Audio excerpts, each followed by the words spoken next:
শেষবারের মতো নিজের স্ত্রী নিজের সন্তানকে সে বাড়ি থেকে দেখতে পারলো না। এর চেয়ে কষ্ট আর কি হতে পারে? তারা জালেম ছিল বিদায় কি আমরাও জালেম হয়ে যাব? কুকুর কামড় দিলে কি আমি কুকুরকে কামড় দেব?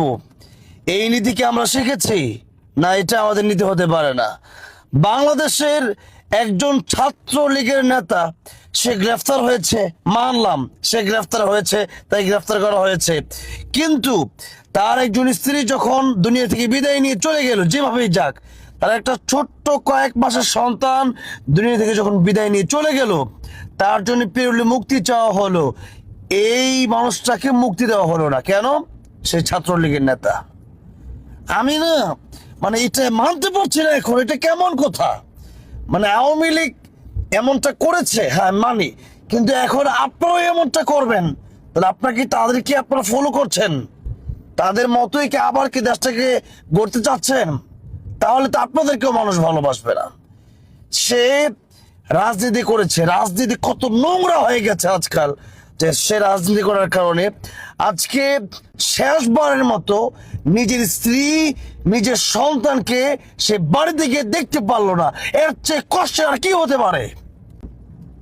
মানে তার জন্য পেরুলে মুক্তি চাওয়ার পরে তাকে মুক্তি দেওয়া হলো না, এটা নিয়ে অনেক মানে চিনিমিনি খেলা হলো। মানে এখন আমাকে তো অনেকে দালাল বানায় দিবেন যে আমি আওয়ামী লীগের দালালি করতেছি। সারা জীবন আমি সত্যের পক্ষে কথা বলেছি, এখন আওয়ামী লীগের দালালি করতে আসি নাই, বরং সত্যের পক্ষে কথা বলতে এসেছি। আপনারা একজন মানুষের রাজনীতি করেছে তার জীবনে, সে যা কিছুই করুক না কেন, আপনাদের কাছে এখন মানে আইন অনেক বড়, কিন্তু এই দেশে মানুষকে হত্যা করে পালিয়ে যায়, এই দেশে কত দুর্নীতি কত টেন্ডারবাজি চলছে, সে মানে তখন আপনার আইন কোথায় থাকে? মানে আমি শুধু এতটুকু বলি যে আপনার স্ত্রী আপনার সন্তান যদি দুনিয়া থেকে আজকে চলে যেত, আর আপনি যদি আপনার স্ত্রী আপনার সন্তানকে যদি জীবনের শেষবারের মতো একটু বাড়িতে গিয়ে না দেখতে পারতেন, আপনার কাছে কেমন লাগতো? একটু বলেন তো কেমন লাগতো? তখন কি আপনি আইন মানতেন? মানে তখন কি মানে এই আইনটা চলতো আপনার কাছে? আইনটা ভালো লাগতো আপনার কাছে? মানে সব জায়গায় না এই আইন দেখাতে যায় না। একজন মানুষের স্ত্রী চলে গেছে, বাচ্চা চলে গেছে, তার এর চেয়ে কষ্ট আর কি হতে পারে? একটা দিনের জন্য তাকে কি পেরোলে মুক্তি দেওয়া যেত না? যেত, কিন্তু সেই জায়গাটা আসলে মানে বাংলাদেশটা এখন যে কিভাবে চলছে, মানে আপনারা কি স্বৈরাচার হতে চাচ্ছেন? এখন তো মনে হচ্ছে যে আপনারা স্বৈরাচার হতে চাচ্ছেন।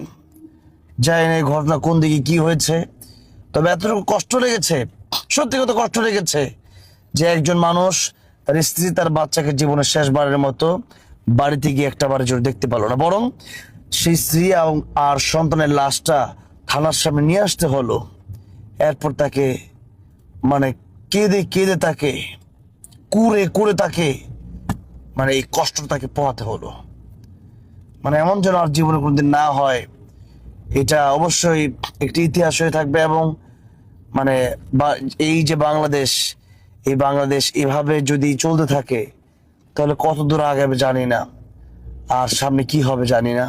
তবে এতটুকুই বললাম, মানে এটা নির্বিচার হয়েছে, এটা বিচার হয় নাই, এবং এটা আমার মনে হচ্ছে জুলুম হয়েছে। আর কিছু বলেন নাই আমার। আসসালামু আলাইকুম।